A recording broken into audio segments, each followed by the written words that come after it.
What is going on, everybody? Welcome to Profiler Primetime News, where we deep dive into the latest fantasy football trends and insights. I'm your host, Mike Lindberg, and with me always is my co-host and the always insightful Jeremiah Retzlaff. Coach, what's going on tonight? We are back with an action-packed show. We're going to break down the top performers of Week 12. Jeremiah deep dives into that.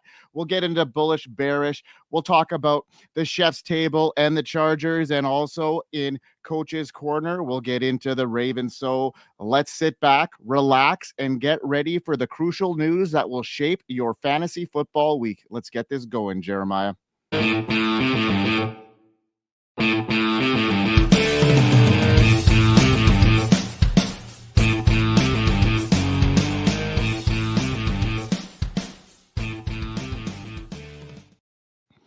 Wow. Jeremiah, you're here today to talk about our top QBs and RBs in your first segment. Let's hit it up, buddy. So let's start off with Jaden Daniels. Goes for 30.4 fantasy points, 4-point passing touchdowns, mind you. The way this game was going early, we were ready to go into overreaction territory in a bearish manner towards Jaden Daniels. I was actually thinking about, should I go bearish towards him? We have to be fluid, right?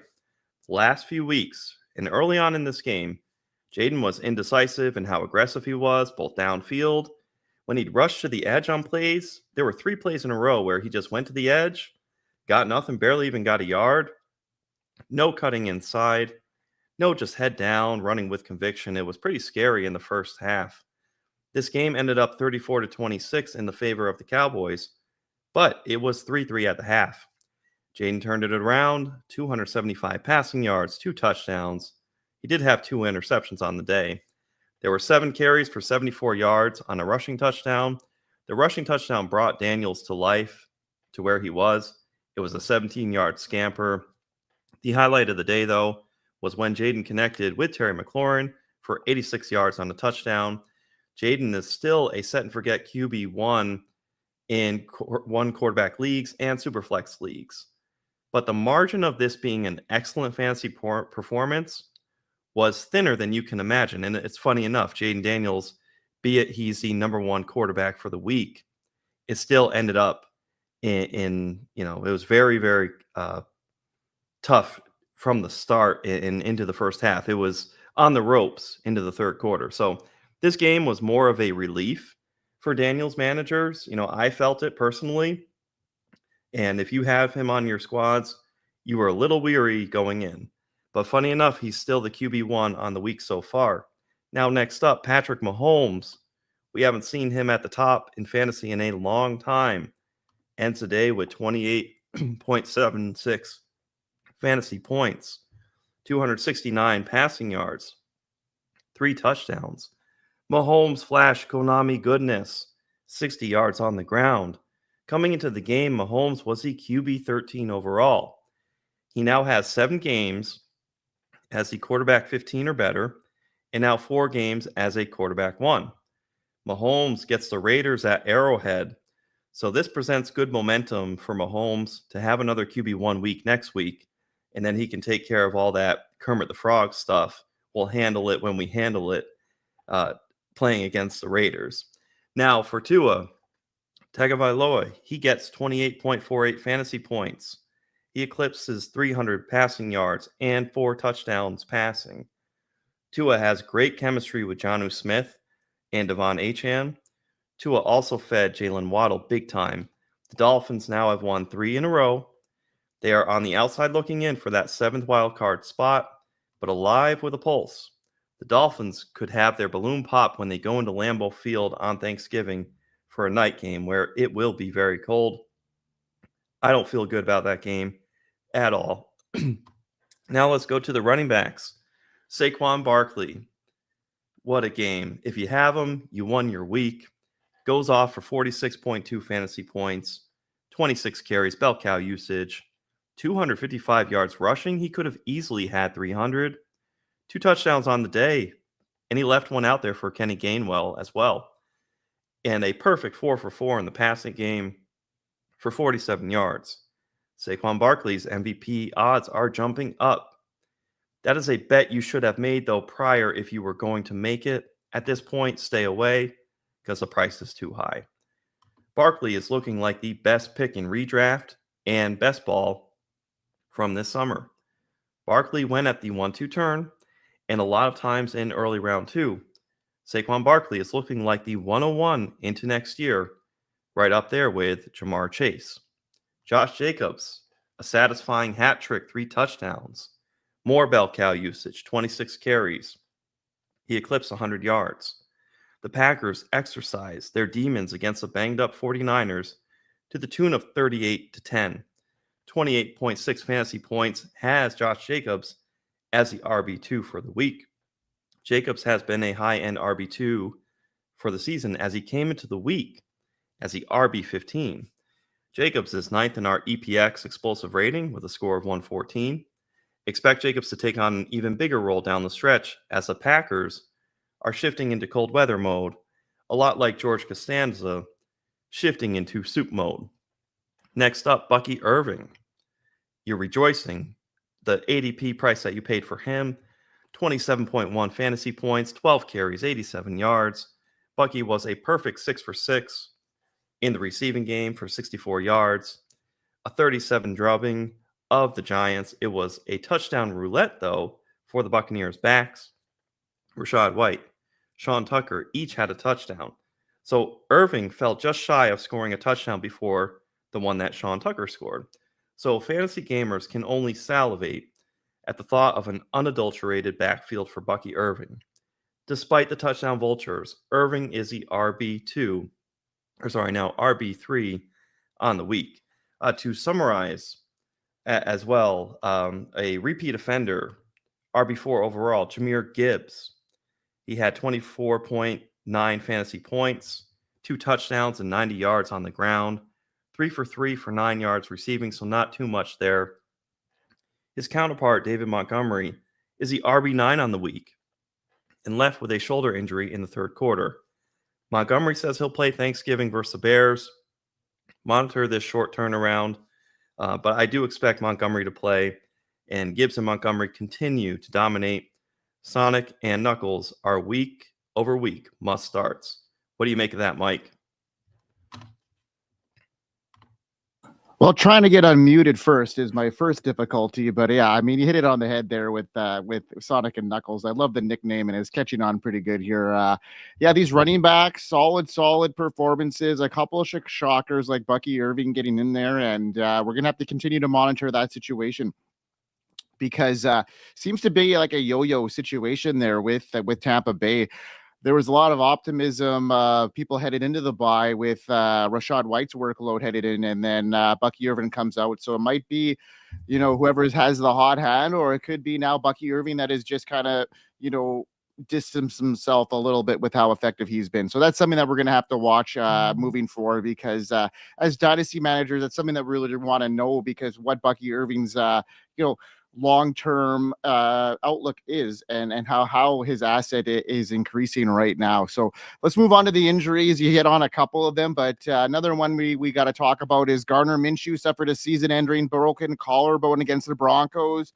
Desmond Ridder replaced him in the game, though the Raiders are hopeful that Aiden O'Connell will make his return, but it probably won't be next week from what I'm hearing. It's a short week for the Raiders, and they're playing Friday on Black Friday against the Chiefs, so that'll be a situation to keep an eye on. Brock Purdy was limited in practice all week due to that injury, and he ultimately didn't play this week, so optimism is that it wasn't such a severe tear in his shoulder. So he might play with some limitations, but something that we're going to have to see and something we're going to have to monitor because the 49ers didn't win this week in a game that was pretty much a must win at this stage. So they're fading out of the playoff picture. So we're going to have to see in the next couple of weeks what the Brock Purdy situation is.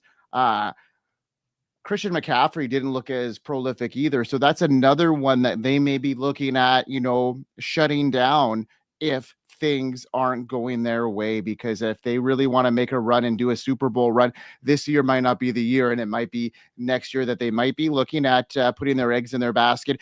Now, David Montgomery, you mentioned, it doesn't seem as severe, and he mentioned he was going to be back in that game had it not been out of hand already.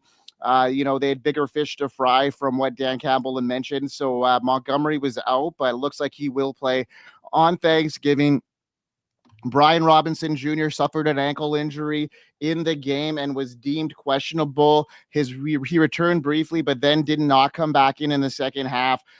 So something that we're going to have to keep an eye on there. Austin Eckler suffered a concussion late in the game following a kick return. He was taken to hospital for precautionary measures. Given the concussion and Robinson's ankle issue, Jeremy McNichols could be a surprise starter in week 13 if Robinson and Eckler are out, and he has shown some promise when he's given that opportunity in a high-flying offense.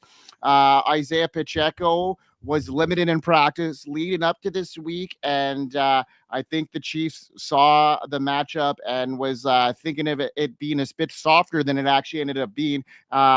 Looking for him to maybe get back into action this week against the Raiders. And speaking of the Raiders, we got two running backs that didn't practice last week and that were deemed out: Zamir White, Alexander Madison.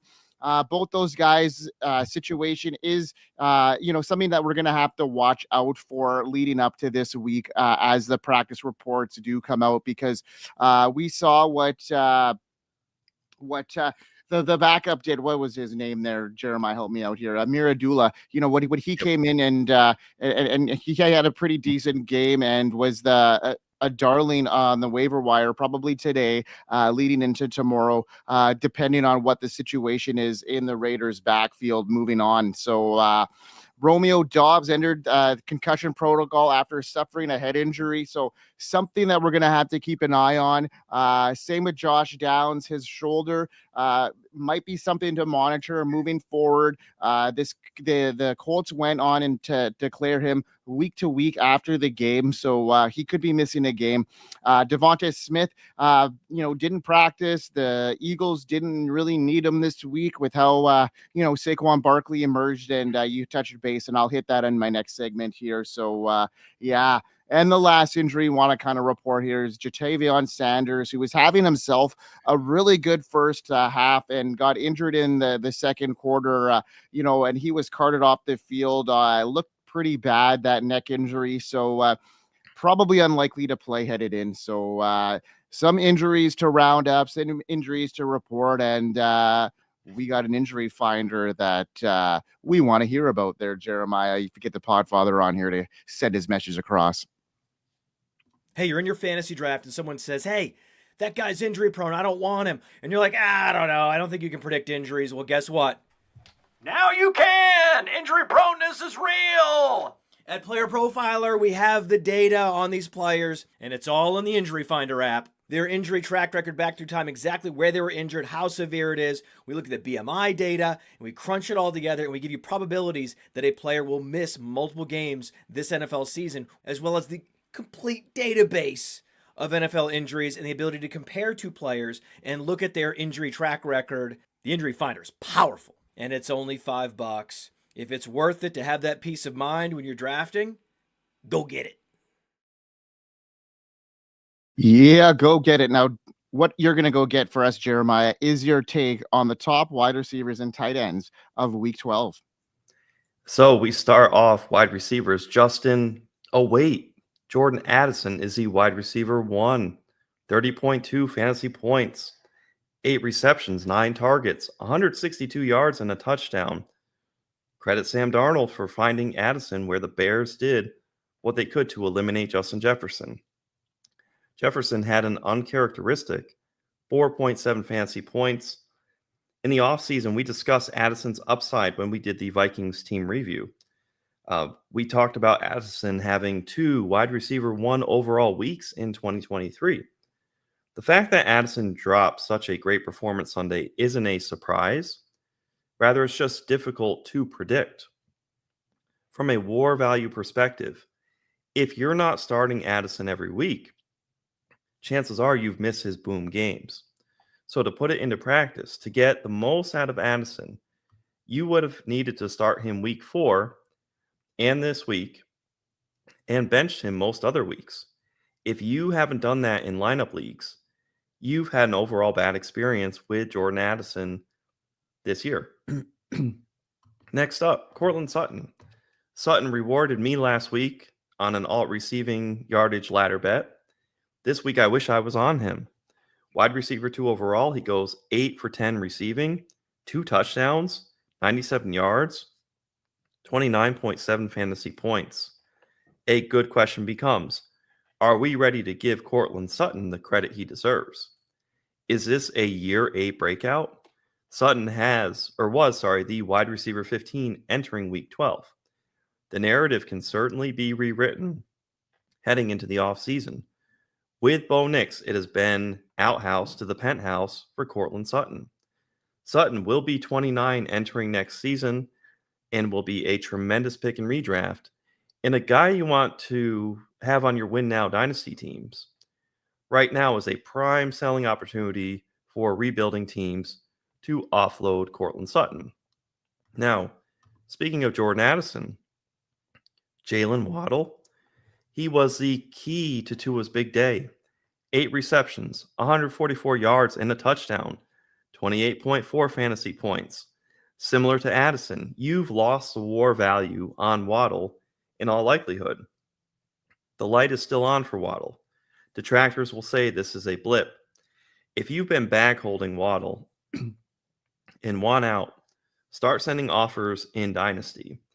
And I would say, would a second and Jalen McMillan, would that get it done? I think of our buddy Biggs, if he would do that deal or not, because I don't think he's so high on Jalen Waddle. So that's one that I would want to throw out there to see. I think we could find some liquidity on both sides. For tight ends, Trey McBride was wide open all day against the Seahawks.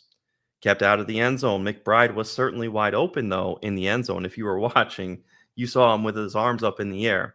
It didn't matter, though, as McBride came away with 25.3 fantasy points, 12 receptions, 15 targets. Who does he think he is, Brock Bowers? For 133 yards. The Cardinals get a juicy matchup in Week 13 in Minnesota. And while we're here, Marvin Harrison Jr. got robbed of a touchdown. All right, so we are bullish on the Cardinals going forward. I just wanted to throw that out there for you and I, Mike. Moving on, Jonnu Smith makes this list again. Tight end 2 overall this week, 23.7 fantasy points. Jonnu went 9 of 11 for 87 yards and a touchdown. I've been a huge advocate of Jonnu. He's one of my guys here at Player Profiler. Jonnu entered the week as the tight end 8. Whoa, just a couple boom weeks makes all the difference, right? This will only bump up his ranking this week with this performance. So I'm very pumped for Jonnu's dynasty shares. And if you have him in redraft, you found some late season gold. Now for tilting, not Travis Kelce. Noah Gray ends up with 2 touchdowns. He's on waiver wires everywhere. Catches, 2 touchdown catches, 4 receptions, 66 yards, 22.6 fantasy points on the day.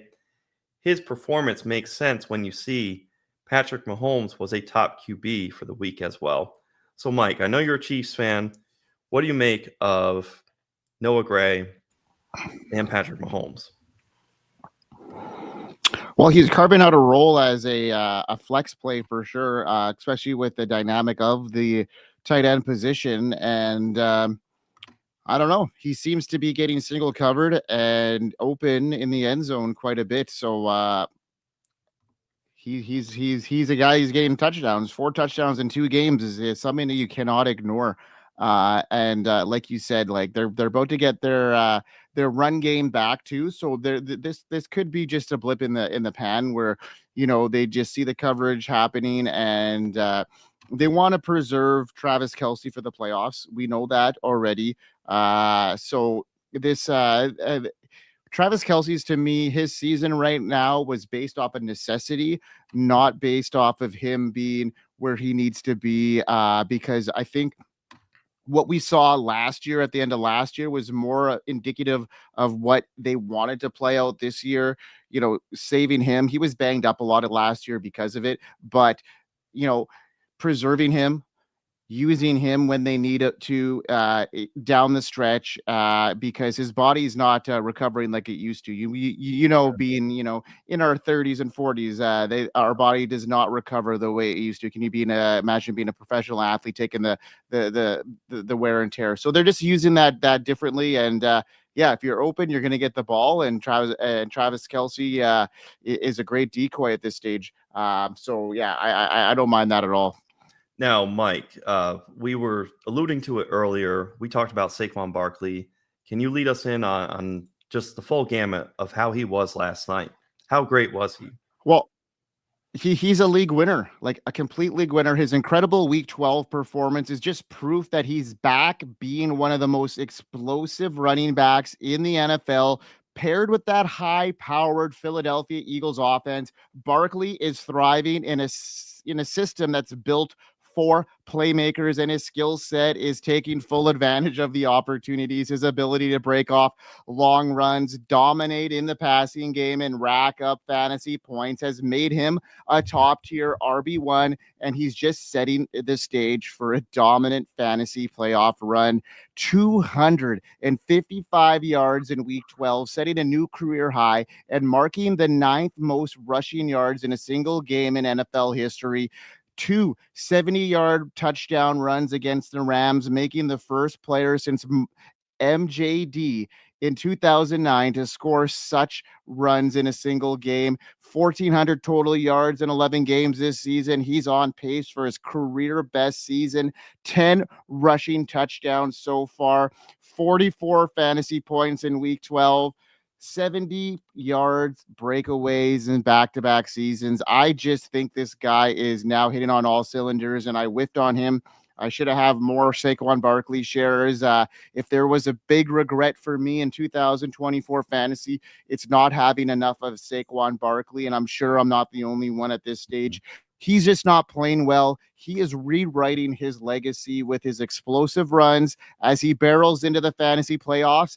Barkley is ready to carry your team to victory, proving that sometimes a fresh start is all it takes to turn around an already elite player into a fantasy football MVP. And everything was showing those signs. He was still great last year in New York. He just wasn't in a great offense. And now, wow, holy smokes. Well, it's wild. He's number 1 in rushing yards, number 1 in fantasy points per game, number 1 in carries. He's got it all. Number 4 in red zone touches. I'm just reading off his player profiler page. It's beauty. It's just great numbers all around. So you hit the nail on the head. He's not just good. He's been absolutely great. So he's a player who we want to be bullish on. We hoped we had been more bullish on him prior to, but of course we learn things and we always refine our process. And speaking of bullish bearish, we got a segment up for you coming up. 0-1. M.O. Come on. All right, so we got bearish, bullish. I'm going to be bearish. All right, not to be confused with the team in Chicago. We need to be fluid and not suffer from take lock.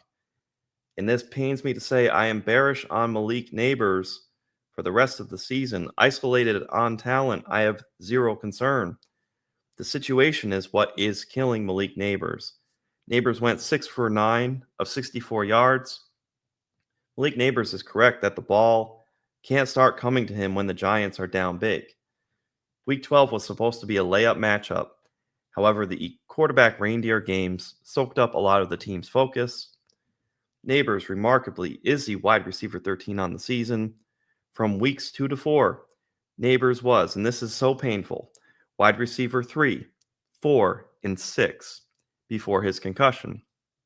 His finishes from week 7 to 11, 42, 29, 24, 27, and right now he's in the low wide receiver 20s.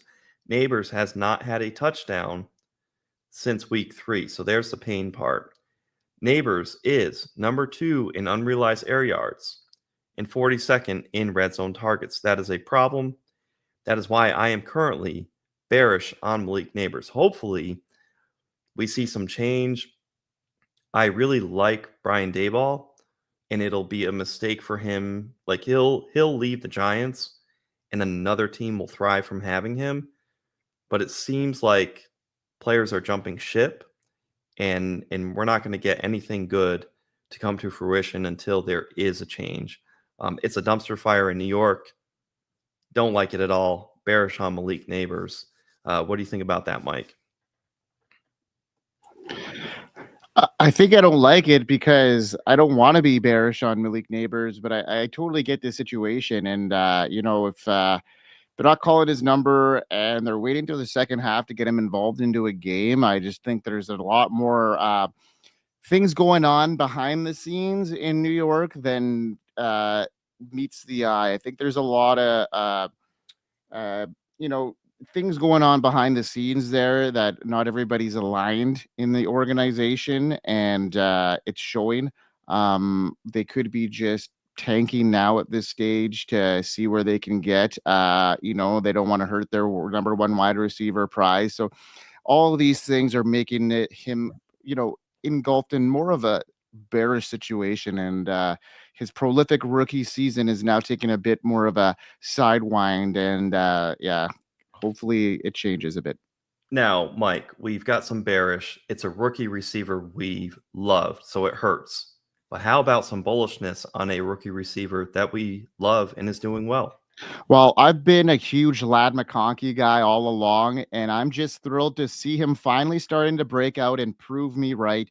The wide receiver for the Chargers has been steadily climbing up fantasy ranks, and it's no surprise to me that he's been delivering big performances. Despite his recent shoulder injury, McConkey's strong stats and his rising role in Justin Herbert's offense make it clear that this kid has a bright future in fantasy football. Here are some key stats that back up why I'm bullish on Ladd. Wide receiver 18 in PPR. He's already sitting there showing he's been a consistent producer, and now this offense is starting to gain some rhythm and steam. Wide receiver 34 and points per game, 123 yards in week 11, showing that he is now starting to really showcase his potential for explosive game-changing performances. 24% target share. He leads the Chargers in target share, which is a great sign. 21st in yards per route run. That's a great stat that he was very, really highly ranked throughout his college career. Top 20 in efficiency metrics. Rookie resilience after suffering that shoulder injury in week 11. He came back to post his best performance of the season, proving he's not just a talent, he's tough as shit. So let's go, Ladd McConkey. I'm saying this for a while that he's been a sleeper who's bound to blow up, and now he's exciting to see him actually delivering on that. His growing role, impressive efficiency, and a strong connection with Justin Herbert. I'm confident going forward, he's only going to get better. If you haven't bought in yet, now's the time, because Ladd McConkey's future in fantasy football is looked better than ever right now. And I think tonight is going to showcase some of that, because there's a juicy matchup against the Ravens pass defense. This game should, be the most electrifying one of the week, hopefully. And hopefully it lives up to that expectation. Man, Q Walter White, someone cooked here. Ladd McConkey tonight, over under on FanDuel, -110, 63.5 receiving yards. And his receptions, 4.5 over under. Yours truly just took the over 4.5 on the receptions. I like what you say there, Mike, about the secondary. As far as who I trust Herbert and I trust Ladd. And we are glad to have Ladd McConkey on our fantasy football teams. And if you got him in Dynasty, you're really, really thrilled. So I'm very happy with your bullish statement there after we had to wash off some of that bearishness with Malik Nabers. Now let's talk about tonight's game. We're really excited about it. But first, everyone, if you're enjoying the show, don't miss out on more exclusive content. Subscribe to the Player Profiler YouTube channel at Player Profiler News. Follow us on X at profiler_NFL, and visit our website, playerprofiler.com/news. Get all the latest breaking news and its impact on fantasy football. Stay ahead of the game with Player Profiler. Next up, we're going to do our Coach's Corner and our Chef's Table. All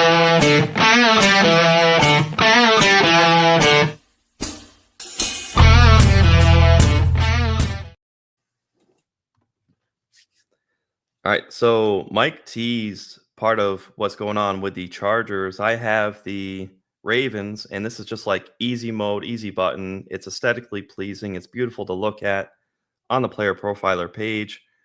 Everything starts with Lamar Jackson. Jackson is the QB1, and he's in the running for the MVP award. Lamar is number 2 in explosive rating with a score of 116. Lamar has the most explosive plays in the league. This combines pass plays 20 yards or more and rush plays of 10 yards or more. Lamar is number 1 in best ball points added, first in fantasy points per dropback, first in fantasy points per game with 25.1, first in adjusted yards per attempt, second in passing yards, just over 2,800, fourth in deep ball attempts. The holidays are here. Cue Kevin McAllister. Have you had enough? Or are you thirsty for more? Now Lamar in the running game, second in carries and carries per game, fifth in red zone carries, seventh in red zone carries per game, first in rushing yards with 584. This is at the QB position, and first in rushing yards per game with 53.1. Speaking of being number 1 at their positions, Derrick Henry, is the RB1 overall. In the offseason, we weren't ironic at all. We were saying Derrick Henry is going to score 20 touchdowns. Derrick Henry has 15 touchdowns. 20.6 fantasy points per game is ranked 3rd. Just like Lamar, Henry has a 121 explosive rating with a score, ranking him 3rd overall. Derrick Henry, he is first in carries, 54th in targets. So just remember that. 3rd in red zone touches. Derrick Henry just gets the ball where it matters most. But you can't take anything away from Henry as he's getting between the 20s touches as well. Derrick Henry is efficient. 1st in breakaway runs with 15. 4th in yards per touch. 10th in evaded tackles, and is 2nd in expected points added with plus 27.5. Derrick Henry is both efficient and being given the opportunity. Henry is the anti-Kyren Williams. Everything is earned for Derrick Henry, and he is doing it all despite not being a true threat in the passing game. Derrick Henry is crushing father time at the age of 30. Now for the passing game, Zay Flowers is the wide receiver 8. The rich just get richer. 11 games have told very different stories, though. So the fair knock on Flowers is he'll be boom or bust, but you can't keep him out of your lineups. The last 2 weeks, Flowers has been wide receiver 47, wide receiver 35. Here are some down week finishes Flowers has had. Wide receiver 35, a finish of 71, 93, 65. And as I mentioned, the last 2 weeks, 47 and 35. Now the boom weeks, he was wide receiver 11, twice a wide receiver 14, so high end 2, wide receiver 6, and wide receiver 3 on a week. Zay Flowers is 5th in receiving yards with 727, 11th in targets and receptions with 52. Zay Flowers, with an over-under receiving yards line, I locked in 58.5, all right, was minus 113. So I've got that as well, and I've taken his reception over-under 4.5. I like Zay to hit 5 tonight, so I like him to hit both. Rashad Bateman thrives versus zone coverage. He has a good shot of getting loose tonight. 2 games as a top 12 wide receiver for Rashad Bateman. Rashad has paid off his round 18 underdog price and then some. Mark Andrews, tight end 10. He's making tremendous progress since his slow start. Andrews really started to up his game in week 6 versus the Commanders. 4 of Andrews' last 6 games, he has been the tight end 1 or better. Mark Andrews has a low reception prop line of 2.5 receptions on FanDuel. I like the over. Isaiah Likely is the tight end 17. In the offseason, I predicted the Ravens would support 2 tight end 1s with Andrews and Likely. We aren't too far from that, but as it sits right now, likely just hasn't been consistent enough. And when Lamar is supporting so much other fantasy goodness, someone has to get squeezed out. We won't have any cliches here when we talk about that. A lot of people on the team. All right, overall, expect efficiency from the Ravens tonight. For the Chargers, they're facing an uphill battle. You stop the passing game, you take it on the chin with Derrick Henry. You stuff Derrick Henry, Lamar can tuck and run. Lamar's triple threat ability and the loaded Ravens offense are just going to be too much, Mike, for the Chargers tonight. What do you got on the Chargers? I'm looking for one of these trap games for the Ravens here. I love the way the Chargers are playing. And I love the way that Justin Herbert's playing. And he has actually really surprised me. I was very bearish on him coming into the season, like a lot of fantasy analysts out there. And taking it on the chin here. I should have known better, but coming in here with a run-heavy approach, thinking from a Harbaugh offense that was going to be the case. Defense was the key here, but it has not been the case so far. And Justin Herbert has found his connection. And this matchup on Monday night football couldn't come at a better time. The Chargers come in as a 3-point underdog with a 50 points, point total. This could be electrifying here tonight. From Herbert to the wide receivers and running backs, let's deep dive into this today. So Herbert's been on fire in recent weeks. He's turned into a reliable QB1 for fantasy gamers. Herbert leads the NFL with 8 touchdown passes of 20 or more yards, a stat that speaks to his explosive ability downfield despite early season struggles, which, were thought after because of, coming into a new system, new coaching staff. It was bound to happen, but his turnaround has been great. The Ravens now today, their pass defense is ranked dead last in passing yards allowed per game, and this has given up the 3rd most fantasy points to quarterbacks this season. This bodes well for Justin Herbert, who should see plenty of opportunities to air it out with a strong passing game and the potential for big plays. I'm looking for Herbert to be, finish this week as a top QB1. Not the top QB1, but I could see him flirting with top 5 tonight. At wide receiver, I talked about Ladd McConkey. I think he's in for a huge day, along with Quentin Johnson, who could see an increased role if McConkey is a little bit limited, but I doubt that's going to happen. Johnston saw a season-high 8 targets in Week 11 and could be a sneaky play against the Ravens secondary that has struggled against perimeter wide receivers, allowing the most fantasy points to that position. So the Chargers are likely to air it out to Johnson today and Ladd McConkey. The Chargers running back situation is a little bit more complicated headed into week 12. J.K. Dobbins has been a fantasy solid performer, but ranking RB14 in fantasy points per game. However, today he faces a very, very tough matchup in the Ravens, who boast one of the top defenses against the run. Baltimore allows the 5th lowest explosive run rate and the fewest rushing yards per game, making it difficult for any running back to break through. Dobbins may need a touchdown to justify starting him in fantasy, as his yardage could be limited. Meanwhile, Gus Edwards has struggled since coming off the injury reserve. His snap share and carry total significantly has been reduced. Edwards has seen a 25% and a 16% of the snaps in the last 2 games against such a tough run defense. He doesn't even hold much appeal at all this week.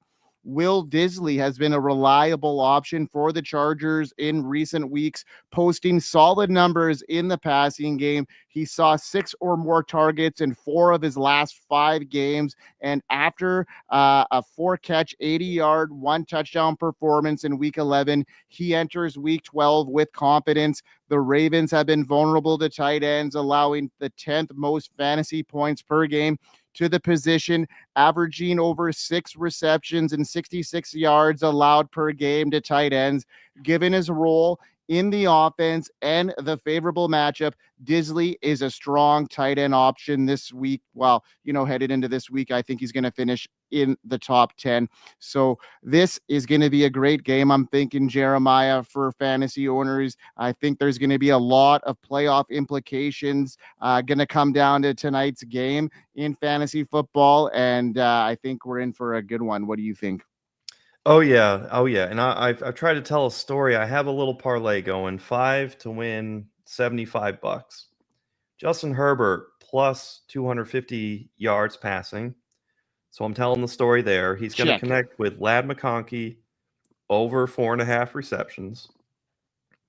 Lamar Jackson will have 40 rushing yards on the ground. Zay Flowers will have over 4.5 receptions and 59.5 yards over. And then Mark Andrews will hit over 2.5 receptions. What do you say to that? I think that's pretty solid. I think that's a lot of key hits there. I think can definitely be a possibility. Hopefully hit that parlay, my man. Very nice. And hopefully everyone at home, you win any bets you have, your fantasy matchups. We've got just the end of this week, and then, of course, week 13, 14, and then traditional playoffs will start week 15. Can you believe it? It's a grind out there. Just think of how many times you've been lucky along the way where, you can have bad luck, and it's a grind, and that's why it's so hard, and your record can be in rough shape. But also think of all those games out there where you're up by like 12 points. You're vulnerable on a Monday night against a pretty good player, and that player just gets 9 points against you, and you eke out that 3-point victory. And all of these, when you just grind and stay in the game and set your lineups tough each week, helps you squeeze on the margins and push those extra few playoff teams forward and give you a shot at the end of the year. So stay with it. If you're grinding for that last playoff spot, stay in there, because you never know what breaks will fall your way. Luck comes to those who are prepared. And that's all I got. So we will see you. Enjoy your evening. And it's been a pleasure. We will see you next week. From the Podfather to you, I deeply appreciate you tuning in. And many ask, what can I do? What can I do to help support the hosts, the research they do, the production costs? Go to playerprofiler.com, Dynasty Deluxe, World Famous Draft Kit, Rankings, DFS Dominator, and of course, data analysis. Subscribe to any one of those, and you support all of us and take Player Profiler to the moon.